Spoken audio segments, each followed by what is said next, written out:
Hello everyone. तो दोस्तों आज हम बेसिक इलेक्ट्रिकल के कुछ इंपॉर्टेंट पॉइंट्स के बारे में देखेंगे। वो इसलिए दोस्तों ताकि आगे चलकर किसी भी टॉपिक को समझने के लिए आपको दिक्कत ना हो, परेशानी ना हो, इसीलिए हम बेसिक को लेकर चलते हैं। तो सबसे पहले हम मैटर देख लेते हैं कि मैटर क्या होता है। दोस्तों मैटर होता है कोई भी चीज़ जो स्पेस को ऑक्यूपाई करे, यानी जो जगह को घेरे और जिसका वो कुछ ना कुछ दोस्तों वजन भी होगा।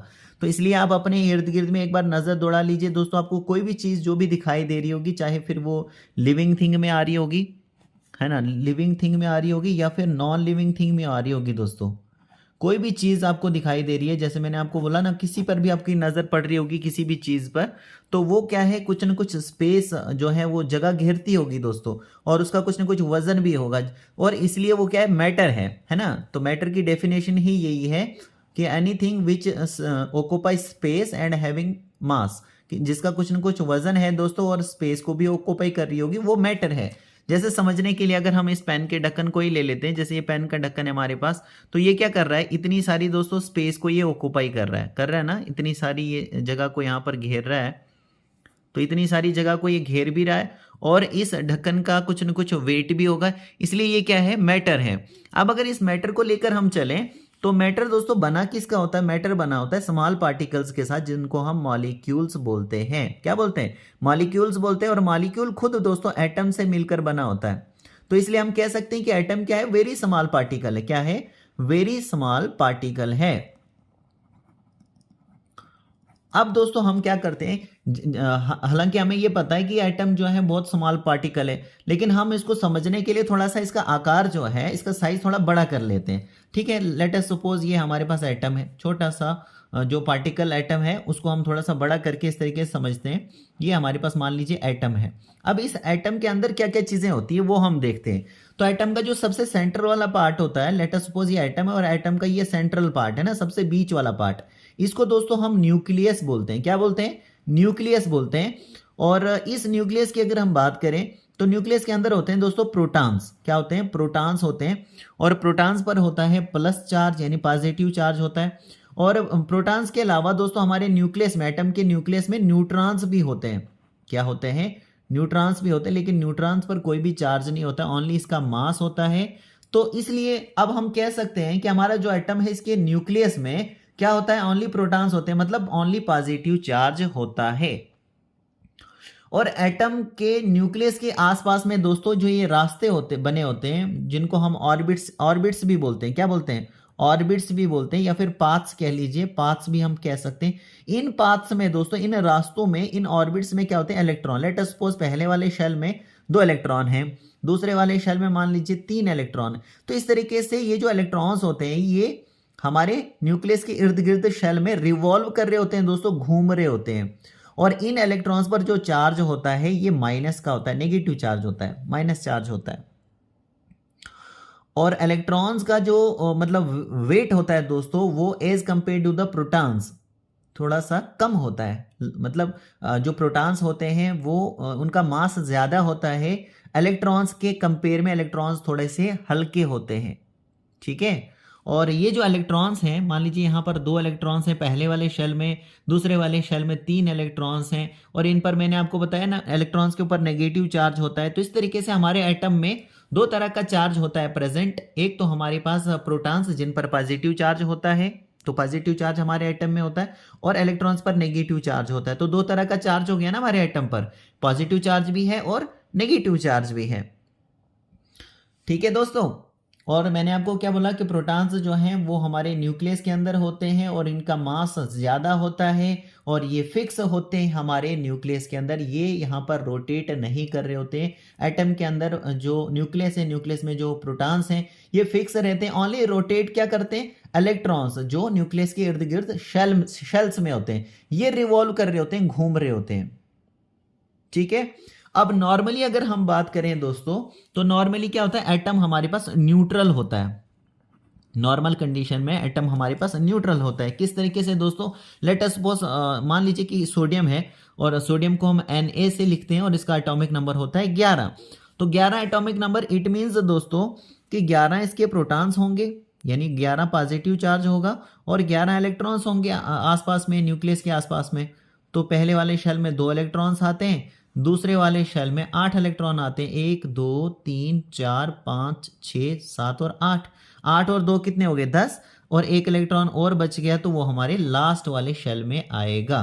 तो इस तरीके से सोडियम के जो 11 एटॉमिक नंबर है, 11 atomic number, it means 11 protons होंगे, 11 इलेक्ट्रॉन्स होंगे जो आसपास में शेल्स में रोटेट कर रहे होंगे। तो इस तरीके से हमने उनको यहाँ पर डिस्ट्रीब्यूट कर दिया। अब देखिए दोस्तों, 11 प्रोटॉन्स, इसका मतलब 11 प्रोटॉन्स हैं तो 11 इलेक्ट्रॉन्स भी हैं, यानी नेगेटिव चार्ज होगा 11। तो क्या होगा? नॉर्मल कंडीशन में +11 और -11 कैंसल होकर जो चार्ज बचता है एटम के ऊपर, नेट चार्ज जो हमारे एटम के ऊपर बचता है, वो दोस्तों 0 बचता है। इसलिए दोस्तों, अगर आप मान लीजिए किसी वायर को, लेट अस सपोज ये एक कॉपर की वायर है, कॉपर का वायर मतलब एक टुकड़ा है, मान लीजिए कॉपर का टुकड़ा है, अगर इसको आप टच करते हो ना तो आपको यहाँ पर कोई भी शॉक नहीं लगता है, कोई भी आपको करंट महसूस नहीं होती है। क्यों? क्योंकि दोस्तों यहाँ पर ये जो एटम्स होते हैं, हमारी कॉपर वायर में जो एटम्स होंगे वो न्यूट्रल होंगे नॉर्मल कंडीशन में।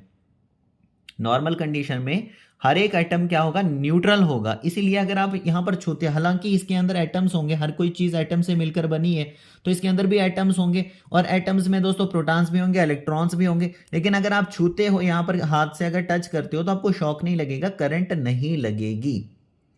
तब तक नहीं लगेगी दोस्तों जब तक ना यहाँ पर आप जो यहाँ पर न्यूट्रल एटम है इसको आप अनबैलेंस करोगे, इसकी कंडीशन को क्या करोगे? अनबैलेंस। किस तरीके से अनबैलेंस होगी ये आप देख लीजिए। यहाँ पर सोडियम से ही हम समझते हैं दोस्तों। देख लीजिए यहाँ पर सोडियम के कंपेयर में 11 प्रोटॉन्स होंगे इसके न्यूक्लियस में और 11 इलेक्ट्रॉन्स होंगे। पहले वाले शेल में 2 इलेक्ट्रॉन हमने यहाँ पर, दूसरे वाले में 8 इलेक्ट्रॉन है और तीसरे वाले में 1 इलेक्ट्रॉन है यहाँ पर। अब देखिए दोस्तों, यहाँ पर ये जो हमारे पास इलेक्ट्रॉन्स हैं ये अपने न्यूक्लियस के साथ क्या होते हैं? किसी एनर्जी के साथ जुड़े होते हैं। पहले वाले शेल में जो इलेक्ट्रॉन्स होंगे वो अपने न्यूक्लियस के साथ थोड़ा टाइटली जुड़े होंगे, स्ट्रॉन्ग फोर्स के साथ जुड़े होंगे क्योंकि ये पास में रहते हैं।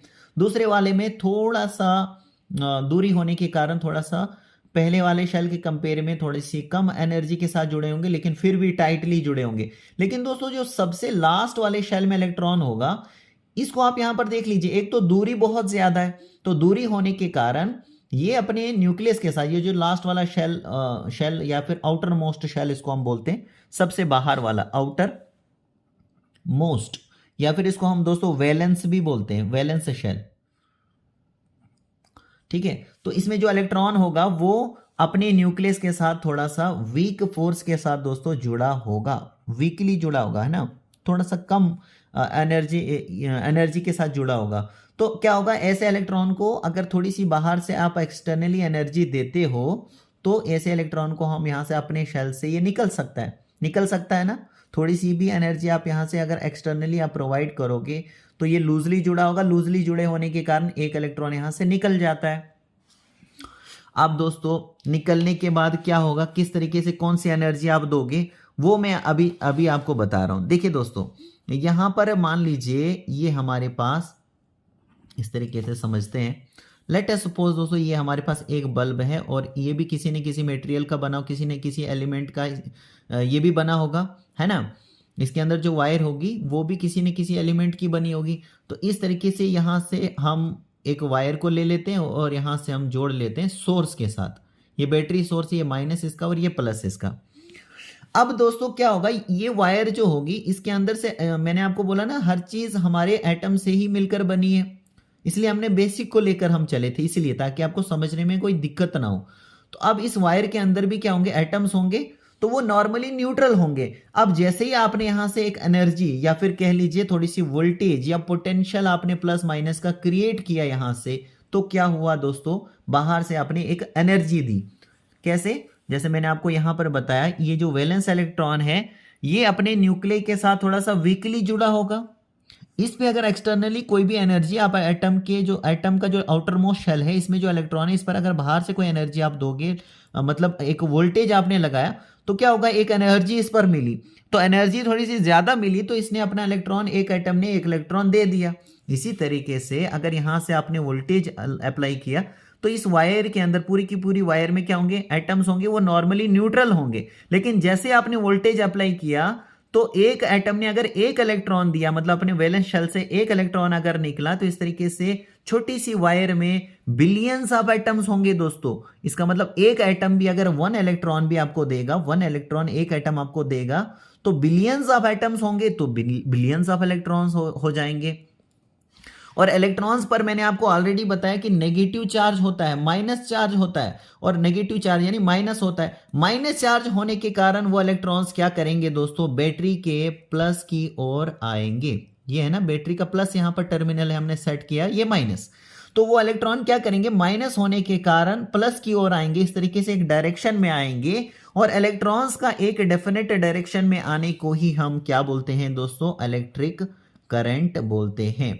तो अब अगर यहां पर अगर आप अपने हाथ से, अगर ये नेक्ड वायर है, यहां पर अगर इस तरीके से आपने टच किया, तो फिर अच्छा खासा आपको यहां पर शॉक, क्या सब कुछ चीजें आपको महसूस हो जाएंगी, इसलिए आप ऐसा मत करें दोस्तों। लेकिन अब आपको करंट मिलेगी। जैसे इलेक्ट्रॉन हम मतलब अनबैलेंस, हमने इसकी स्टेट को हमने अनबैलेंस किया दोस्तों। किस तरीके से अनबैलेंस किया, जैसे कि दोस्तों यहां पर 11 इलेक्ट्रॉन थे सोडियम के केस में, और 11 प्रोटॉन थे, 11 इलेक्ट्रॉन भी थे। एक इलेक्ट्रॉन यहां से निकल गया तो क्या हुआ, 11 प्रोटॉन तो फिक्स रहे, लेकिन अब बचे हमारे पास 10 इलेक्ट्रॉन। तो प्लस माइनस दोस्तों माइनस हो गया, यानी माइनस करेंगे, लेकिन जो बड़े के साथ साइन है वो प्लस का, इसलिए 1 यानी पॉजिटिव 1 हमारे पास चार्ज आ जाता है हमारे एटम के ऊपर, जैसे ही ये एक इलेक्ट्रॉन लूज कर लेता है। इसी को हम पॉजिटिव आयन भी बोलते हैं।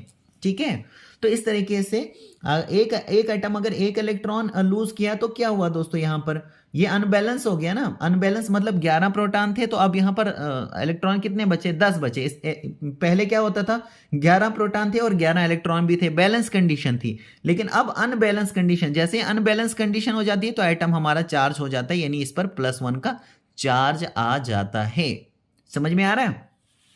इसी तरीके से आपको यहां पर मैंने समझाया कि यहाँ पर इस तरीके से हमारा बल्ब जो है ये ग्लो करने लगेगा, एक इलेक्ट्रिक करंट यहाँ से फ्लो करेगी, इलेक्ट्रॉन हमारे नेगेटिव होने के कारण प्लस की तरफ आएंगे, तो ये इस तरीके से इनकी डायरेक्शन रहेगी।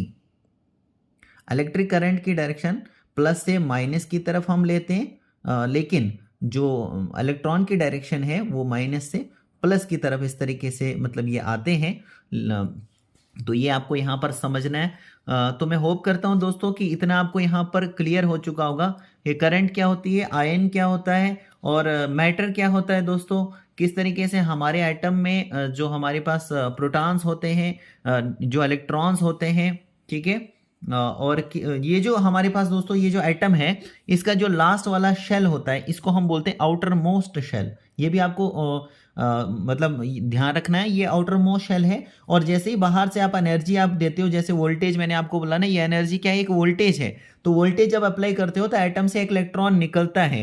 इलेक्ट्रॉन जैसे ही अपने वैलेंस शेल से निकलता है तो इसी को हम क्या बोलते हैं, फ्री इलेक्ट्रॉन्स बोलते हैं। ये भी आगे चलकर आपके पास मतलब एक सब टॉपिक आएगा जिसको हम फ्री इलेक्ट्रॉन्स बोलते हैं। क्या बोलते हैं इसको, फ्री इलेक्ट्रॉन हम बोलेंगे, क्योंकि ये फ्री हो जाता है, ये अपने जो शेल है इससे यहाँ से छूट जाता है, तो ये फ्री हो जाता है। फ्री होने के कारण फिर ये क्या करते हैं, एक डेफिनेट डायरेक्शन में आते हैं। जैसे मैंने आपको यहाँ पर बताया, फ्री हो जाएंगे तो यहाँ से आपने वोल्टेज लगाया, तो वो जैसे इलेक्ट्रॉन निकला वो क्या करेगा, एक डायरेक्शन में आएगा। तो एक डायरेक्शन में जैसे हमारा इलेक्ट्रॉन्स आते हैं वैसे ही हमें करंट मिलती है। ठीक है, तो होप करता हूं दोस्तों कि ये जो वीडियो है ये आपके लिए हेल्पफुल होगी। जो टॉपिक्स अभी नहीं आए हैं दोस्तों वो भी यहाँ पर आएंगे, लेकिन अभी यहाँ पर एक और चीज़ मैं आपको बता देता हूँ। देखिए दोस्तों, यहाँ पर लेट अस सपोज, ये आपको समझना है यहाँ पर ना, इस तरीके से मान लीजिए ये कॉपर का टुकड़ा है, और कॉपर के टुकड़े में क्या होंगे, एटम्स होंगे। एटम्स इसका मतलब दोस्तों क्या होगा कि उसमें प्रोटॉन्स भी होंगे, इलेक्ट्रॉन्स भी होंगे। अब यहाँ पर समझने के लिए मान लीजिए कि यहाँ पर एक एटम से एक इलेक्ट्रॉन निकला, तो यहाँ पर बिलियंस ऑफ एटम्स होंगे, तो बिलियंस ऑफ इलेक्ट्रॉन्स भी होंगे। और यहाँ से आपने क्या कर दिया, पोटेंशियल को क्रिएट किया, प्लस माइनस के पोटेंशियल को क्रिएट किया, यानी कि आपने यहाँ से वोल्टेज अप्लाई किया। अब दोस्तों यहाँ पर आपको कंफ्यूज नहीं होना है। क्या कंफ्यूज नहीं होना है कि यहाँ पर आपने डायरेक्ट, मैंने वायर को इस तरीके से अटैच किया, आपको ये नहीं समझना है दोस्तों। अगर इस तरीके से वायर को आप डायरेक्ट बैटरी या सोर्स के साथ कनेक्ट करोगे तो ये डेफिनेटली शॉर्ट हो जाएगा। आपको यहाँ पर लोड को कनेक्ट करना है। मैं आपको जस्ट समझाने के लिए ये चीज़ बता रहा हूँ, ठीक है। अब यहाँ पर देख लीजिए, लेट अस सपोज ये ए पॉइंट है, ये बी पॉइंट है। अब यहाँ पर मान लीजिए कि यहाँ पर कुछ इलेक्ट्रॉन है, अब वो ए से लेकर बी तक जाएंगे, क्यों? क्योंकि यहाँ से आप दोस्तों यहाँ से आप क्या कर रहे हो, वोल्टेज लगा रहे हो ना, यहाँ से आपने सोर्स लगाया, तो सोर्स होने के कारण ये जो इलेक्ट्रॉन्स होंगे माइनस होने के कारण प्लस की ओर आएंगे, यानी ए से बी इस डायरेक्शन में जाएंगे। तो मान लीजिए कि यहाँ से लेकर यहाँ तक इलेक्ट्रॉन गया, तो इलेक्ट्रॉन के एक डेफिनेट डायरेक्शन में फ्लो करने को हम क्या बोलते हैं कि हमें करंट मिलती है। तो ए से बी अगर इलेक्ट्रॉन जाएगा तो हमें करंट मिलेगी, जिसको हम आई से डिनोट करते हैं। लिख दिया हमने आई मतलब करंट।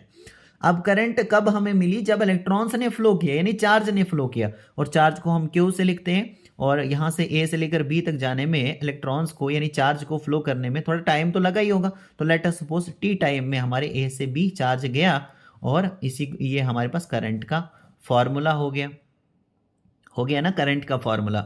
अब यहाँ पर दोस्तों चार्ज को हम एक साइड में लेते हैं, यानी क्यू को एक साइड में लेंगे, और आई और टी यानी करंट मल्टीप्लाई हो जाएगा टाइम के साथ।